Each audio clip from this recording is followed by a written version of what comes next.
Google Russia going down the tubes, your news update, and we talk consequences on this edition of State of the Bands Weekend, starting right now.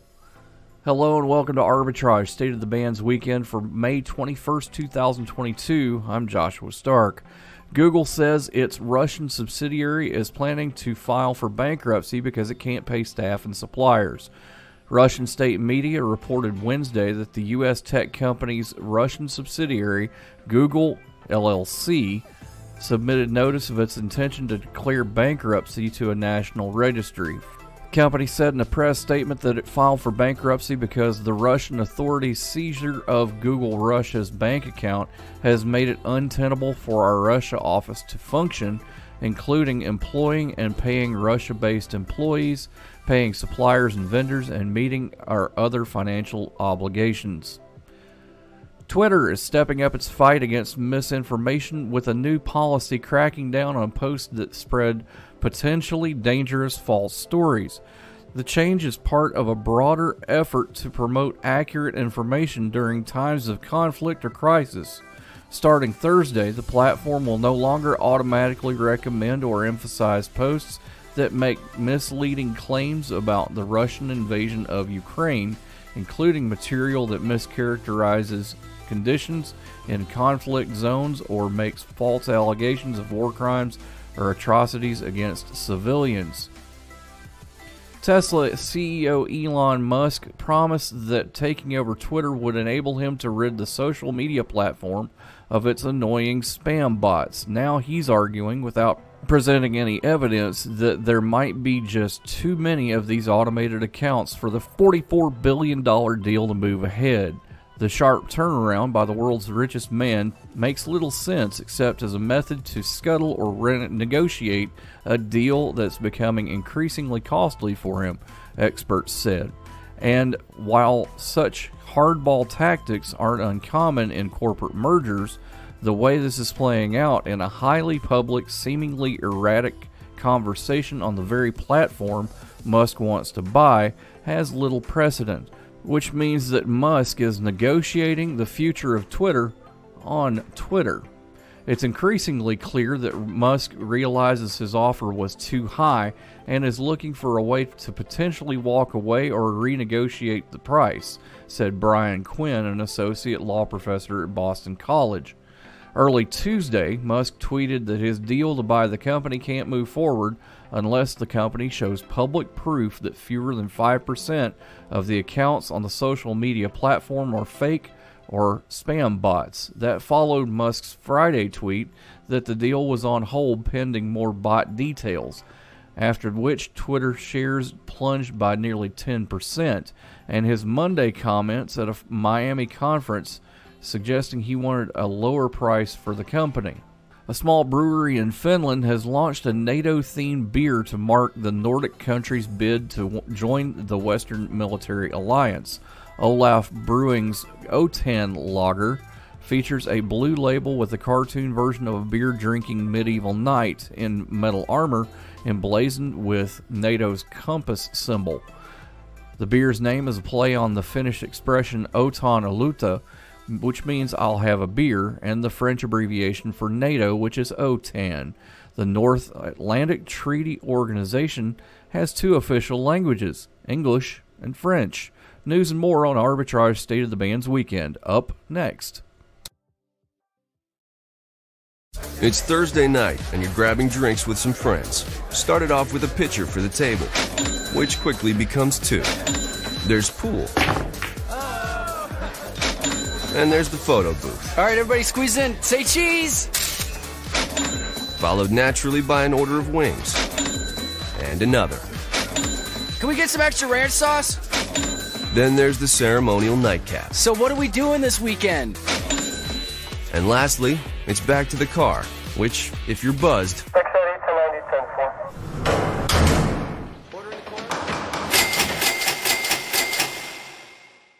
could be the most expensive night of your life. Getting pulled over for buzzed driving could cost you around $10,000 in fines, legal fees, and increased insurance rates. Nothing kills a buzz like getting pulled over for buzzed driving, because buzzed driving is drunk driving. Brought to you by the National Highway Traffic Safety Administration and the Ad Council. This week's State of the Bands blog includes Let's Play Everyone's Game, Illegal or Not, McDonald's McPulling out of McRussia, and Royce and I talk consequences. All this and more in this week's State of the Bands blog, available now at arbitragetrade.com. Now, let's go to the president and CEO of Arbitrage, Mr. Royce Wells, for more. Royce? To tell you the truth, I don't like consequences. Consequences are bad, but they come to everyone, don't they? Yes, they do. And apparently, if you like to hunt and you've gone and you live in Virginia, you can hunt without any hurdles, except on Sundays, because it's illegal to hunt raccoons on Sundays in Virginia. Did you know that, Josh? I had no clue, Royce, but I had a feeling you were going to say something. You were just in Virginia, weren't you? Yes, this weekend I went to go visit a couple of people, went to a base that's out there, an Air Force base out there. Those stealth fighters are amazing. They are cool. I just wish they? I could get a whole lot closer to them. Yeah. You know, it's illegal also to take pictures of those guys. Yes, it is, actually. The thing is that we don't want to give our enemies any kind of data that they need. And with the advent of social media, it's kind of a really hard, nifty little built-in spies farm, right, of spies. So what's also cool that I liked about the trip to Virginia was that the planes that we have now, they were thought about in the 80s, and it literally took almost 30 years for them to actually make it to, Yes, they were. That's the funny part of the stealth fighter. We had actually some disinformation from the Skunk Works for an F-19 stealth fighter, which looked totally different from the actual stealth fighter. Yeah. And it's really an interesting story, which you can find out about in Chantilly, Virginia, at the Udar Hazy Center, which is part of the Smithsonian System. Didn't know that, right? There are a lot of museums there, too. Dude, and they are all... Did you know every museum, with the exception of, like, one in the Smithsonian System, is free? I did not know that. Free admission. Yeah, we saw the War Museum, the Hampton Museum. It was amazing. I took so many pictures. It's crazy. A lot of museums. But there's a lot of laws in Virginia that have to be followed. One of those is the hunting, raccoons? Raccoons, on Sunday? yep. But there are a lot of laws in other places, too, that you wouldn't believe are legal, Yeah, like no billboards? No billboards in, Hawaii, I believe. Hawaii. Yes. There's no billboards in Hawaii. They're Can't illegal. advertise at all. Well, if you think about it, all right, it's Hawaii, right? Mike, you're on an island. What do you need to advertise for? You're in paradise. You have a lush environment, and they want to keep it as green and natural as possible. Who knows what happened in Germantown, Tennessee, because they ain't got nothing. Yeah, they do. What did they have? Oh, I can't say it on the air. Oh, careful. No, we have lots of good people in Germantown. Actually, that's my favorite part of town. That's right, but there are no billboards in Germantown, Tennessee either. But there are very strict signage. Apparently so. And also, like in Alaska, right? And in Vermont, they limit their billboard signs too. They sure do. But what you got? Not in Memphis, Tennessee. Not in Memphis, Tennessee. Apparently, there's tons of those. More after this on Arbitrage State of the Bands Weekend, including more with Royce, so stick around for that. It's going to be fun. Hi, we're the Goo Goo Dolls. We're fortunate that we can give our daughters everything they need to grow and learn. But not every child can focus on classes and play dates. Nearly 13 million kids in the U.S. face hunger. That's 1 in 6. School lunch might be their only meal each day, and it's heartbreaking to imagine any child going to bed hungry. We're dreaming of a perfect day when kids can smile, play, and just be kids without worrying about where their next meal will come from. Feeding America is working to make that perfect day a reality. Each year, the Feeding America network of food banks rescues billions of pounds of good food that would have gone to waste. That food is given to families and children in need. Being a kid should be about doing things that make an ordinary day extraordinary. Learning to play an instrument, building a sandcastle, hosting tea parties. Hunger should never be an obstacle to growing up. You can help end childhood hunger in your community by visiting feedingamerica.org. Brought to you by Feeding America and the Ad Council.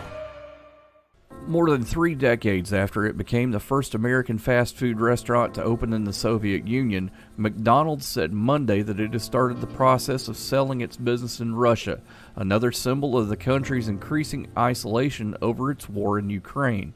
The company, that has 850 restaurants in Russia that employ 62,000 people, pointed to the humanitarian crisis caused by the war, saying holding on to its business in Russia is no longer tenable, nor is it consistent with McDonald's values. The Chicago-based fast food giant said in early March that it was temporarily closing its stores in Russia, but would continue to pay its employees. Without naming a prospective Russian buyer, McDonald's said Monday that it would seek one to hire its workers and pay them until the sale closes.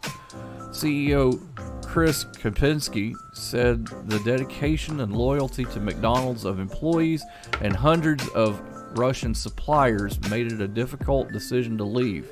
However, we have a commitment to our global community and must remain steadfast in our values, Kempinski said in a statement. And our commitment to our values means that we can no longer keep the arches shining there. As it tries to sell its restaurants, McDonald's says it plans to start removing golden arches and other symbols and signs with the company's name. It said it will keep its trademarks in Russia. Western companies have wrestled with extricating themselves from Russia, enduring the hit to their bottom lines from pausing or closing operations in the face of sanctions.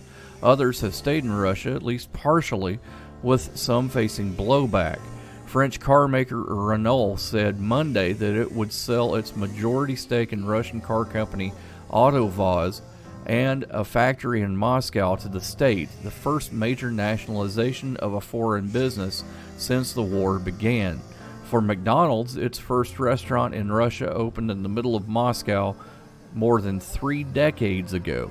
Shortly after the fall of the Berlin Wall, it was a powerful symbol of the easing of Cold War tensions between the United States and Soviet Union, which would collapse in 1991. Now, the company's exit is proving symbolic of a new era, analysts say. Its departure represents a new isolationism in Russia, which now must look inward for investment and consumer brand development, said Neil Saunders, managing director of Global Data, a corporate analytics company. He said McDonald's owns most of its restaurants in Russia, but because it won't license its brand, the sale price likely won't be close to the value of the business before the invasion. Russia and Ukraine combined accounted for about 9% of McDonald's revenue and 3% of operating income before the war, Saunders said. McDonald's says it expects to record a charge against earnings of between $1.2 billion and $1.4 billion after leaving Russia. Its restaurants in Ukraine are closed, but the company says it's continuing to pay full salaries for its employees there. McDonald's has more than 39,000 locations across more than 100 countries. Most are owned by franchisees. Only about 5% are owned and operated by the company. McDonald's said exiting Russia will not change its forecast of adding a net 1,300 restaurants this year, which will contribute about 1.5% company-wide sales growth. Last month, McDonald's reported that it earned $1.1 billion in the first quarter. More after this on Arbitrage State of the Bands Weekend. Okay, so Sarah, I'm dropping you off at Emily's? Yep. And Josh, you're going to? Soccer, Dad. Soccer practice. Right. Oh, by the way, I just wanted to let you know when I pick you both up, I'll be wearing my short shorts. What? No! Yep, and my dorky dad hat, and I'm gonna do my dad dance for all your friends. They'll love it! Seriously? Why? Because I like my short shorts. Of course, I could be talked out of it if you guys would just buckle up your seatbelts without giving me a hard time. It's important to get your kids to buckle up for safety, no matter what it takes. And sometimes, all it takes is your parental powers of persuasion. Okay, we're buckling up. See, all buckled. Good choice. I'll just have to do my dad dance at dinner time. What? No! Do what you have to make sure your kids are wearing their seatbelts, even on short drives. Never give up until they buckle up. A message from the National Highway Traffic Safety Administration and the Ad Council. Visit safercar.gov/kidsbuckleup for more information. You know, Royce, I used to do concert work, you know. Yeah, me too. Tech and that sort of thing. Memphis it takes a lot to put on a concert. It definitely does. So much prep work, so much electricals, testing the sound. I mean, yeah, there's just so much that goes into this. Oh, yeah, absolutely. Absolutely. And but it's fun. It definitely can be fun. Oh, most definitely. Especially if you're a fan who's pedaling a bicycle and dancing to provide the power for your favorite band to play. All right, tell me more. So Coldplay wants to harness the energy of a crowd.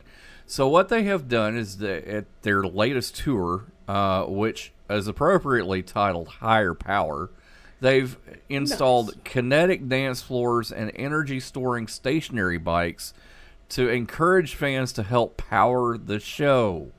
Wow. So if everyone starts dancing and doesn't pedal, we might have lights out or brownout? I don't know about that, but they're trying to cut their CO2 emissions by 50%. And that would be amazing. By the way, they're not the only ones, right? So who else is in this? So they're talking about generating 200 watts of energy per person. Oh, it's wow. Pretty cool, actually. Yeah, that is pretty nice. But it's a list that includes Billie Eilish, Harry Styles, the Lumineers, Dave Matthews, Shawn Mendes, Maroon 5, John Mayer, Lorde, Jason Isbell, and the 1975. They are trying to reduce their carbon footprint. Nice. I just want to jump around. Jump around. Jump around. Well, you know what? They have pre-show contests to see which group can generate the most power because each kinetic dance floor can hold like dozens of people. Oh, so cool. You can jump around all you want. So, like, is there a mosh pit of electrons? You would think that. That's kind of cool. That is, I guess. But I hope there are misters because, you know, all that, you know, jumping around, you're going to get tired, sweaty, hot. Most of the time, there are misters at concerts. What do you want from me? Keep going. Yeah, yeah. What about this Chris Martin, the lead singer of Coldplay? What do you have to say? Well, you know, Chris Martin's always been a kind of an activist for the energy conservation and that sort of thing, because he tries to do free local public transportations to gigs and tries to do electric cars and things like that. And he's trying to design the show in a way that brings everyone to the same group, you know, and just kind of makes people feel a part of the community, as he tries to say. Yeah, I think he even said, you know, this all just has to work, right? If your heart's in it, a lot can happen. Well, here's the thing with that, right? So, you know, we can argue the points of, you know, what goes on when you try to conserve energy. You know, are you just greenwashing or are you actually helping the environment? And why should we help the environment? You know, but every little bit helps. Every little bit helps, definitely. I just don't want to be the person that has to break down everything at the end of the show. More after this. No word in the English language is less convincing than probably. Are you sure we should get matching tattoos on our first date? Sure. We'll probably stay together. Probably? It's been 23 minutes since I ate. I can probably swim. You should wait 30 minutes. Okay, now tell me what to do. Cannonball! Cramp! Oh, I have a cramp. I can probably hit the green from here. Probably. Can I get a mulligan? Ready to go? Hey, are you sure you're okay to drive? Yeah, I'm pretty sober. Yeah, I'm probably okay. Probably okay isn't okay, especially when it comes to drinking and driving. If you're drinking, call a cab, a car, or a friend. Buzzed driving is drunk driving. A message brought to you by NHTSA and the Ad Council. Single father Billy Price was already struggling to make ends meet before someone broke into his Michigan storage unit, stole his identity, and ruined his credit. Price filed a police report and then tweeted about it to Bill Pulte, a multimillionaire who he had heard uses Twitter to give money to those in need. They took nearly everything, including everything that my grandpa gave me before he passed, Price tweeted last month, only to be met with silence. On top of that, we're about to be homeless. It's like the weight of the world. Please help us. Price, 35, recently moved from Illinois to Michigan to maintain joint custody of his 5-year-old son, Maddox. Price is living in an extended stay Kalamazoo hotel while he searches for a place to live, but he's worried that between his bad credit, his dwindling savings, and his lack of employment, he won't qualify for anything that isn't a slum. I really don't want that for my son, said Price, who lost his landscaping job during the pandemic and has relied on an odd construction jobs and day trading cryptocurrency to make money over the past year.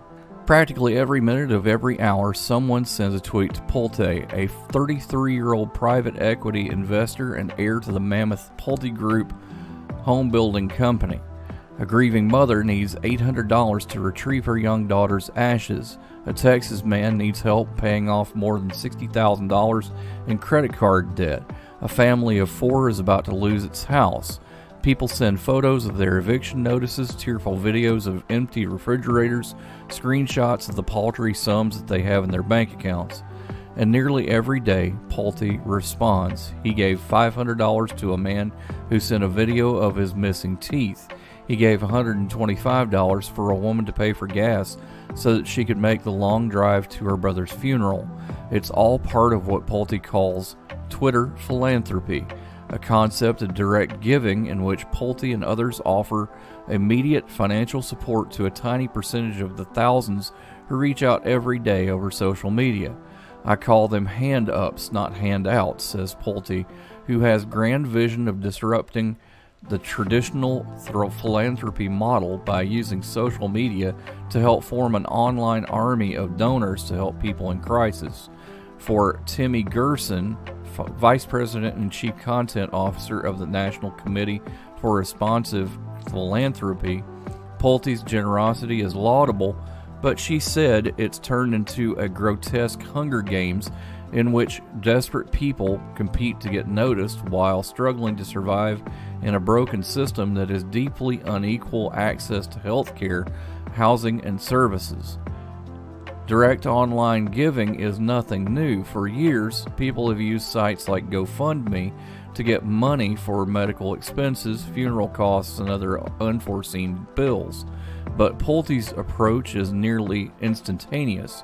Within seconds, on a whim, he can send a follower life-changing money. His largest single donation so far, $50,000, according to the records of more than $1.2 million he has spread among more than 2,200 followers over the past 3 years. In that time, his follower count has skyrocketed from around 35,000 to 3.2 million.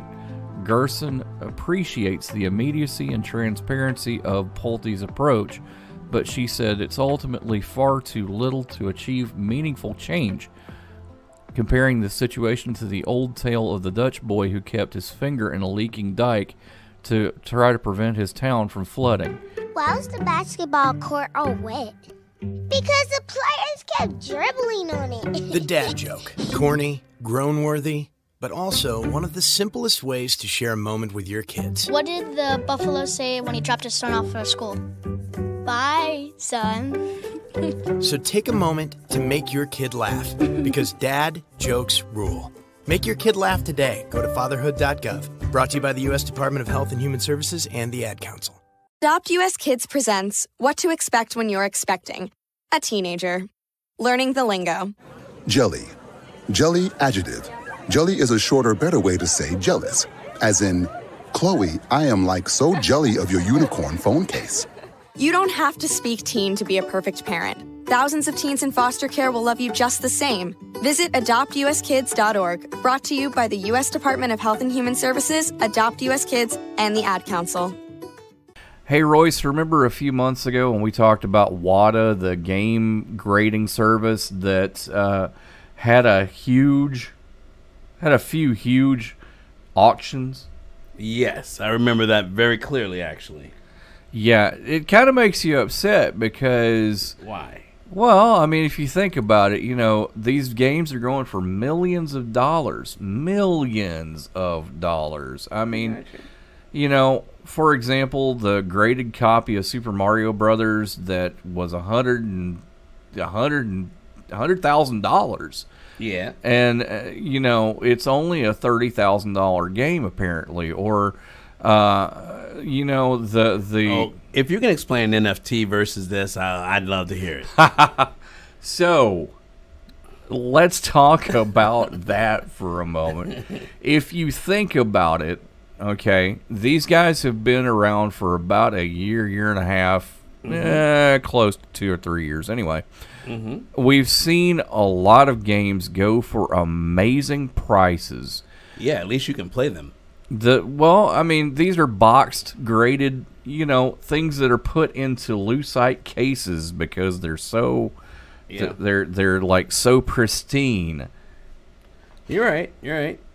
And we saw a lot of people who were sending in their games but not getting them back, and then we saw the founder of WADA Games, Jim Halperin. People talking about him selling games on the side and getting games graded on the side.